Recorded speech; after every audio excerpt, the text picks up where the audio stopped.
I think it's the only sculpture depicting a birth in contemporary times. I really do. And I had an idea that that might be the case, and the fact that nobody has mentioned anything else pretty much confirms that it is. And I think it's a bit of a shock, the idea of depicting a birth. And the fact that it's somebody that we all know makes it a little bit more controversial. So there was a different kind of emotion. First, I was really analyzing what the fascination was with her pregnancy. I mean, I couldn't recall such a celebrated pregnancy before. And so that was the first step. And then as I'm thinking about it, I'm thinking, wouldn't it be novel, I mean, for lack of a better word, to depict her giving birth? And that was the initial spark. And then the more I thought about it, I thought, well, that's actually pretty serious.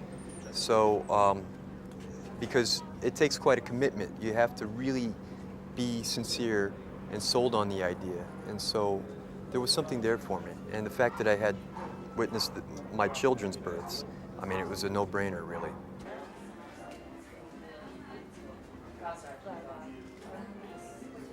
Some people will say it looks like her, some people will say it doesn't look like her.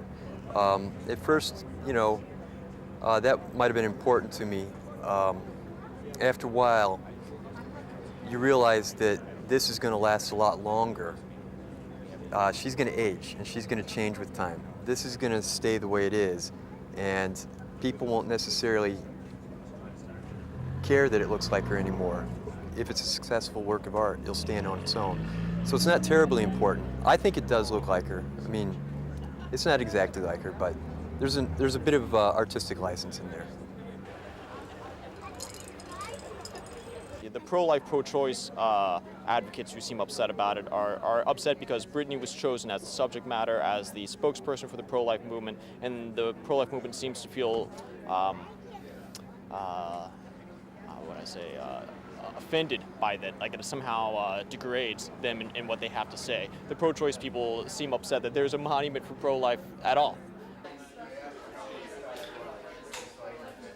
I didn't think that we would have heard about it if it wasn't Britney Spears. I mean, she's a huge pop icon. You know, a lot of people like to talk about her. If it was someone else, we wouldn't have heard about it. And I'm still interested in it. I think it's a great piece of sculpture, and it is definitely made for attention.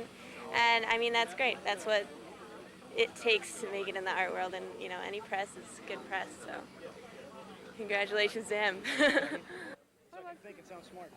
Okay. I didn't like it that much. I thought the piece was mediocre. I think the cultural significance is all right, but as far as the skill put into it, I don't know. It was set up really crappy. It's on some sawhorses and a piece of fabric, and it's in a small little garage. It really wasn't all that great. I like the piece, and I think it's a strong piece, but it's just he needed a little bit more craft put into it.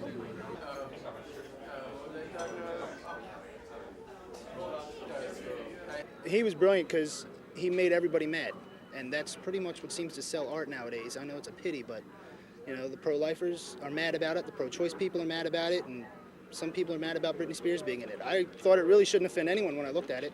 I thought it was an interesting kind of twist on pop culture.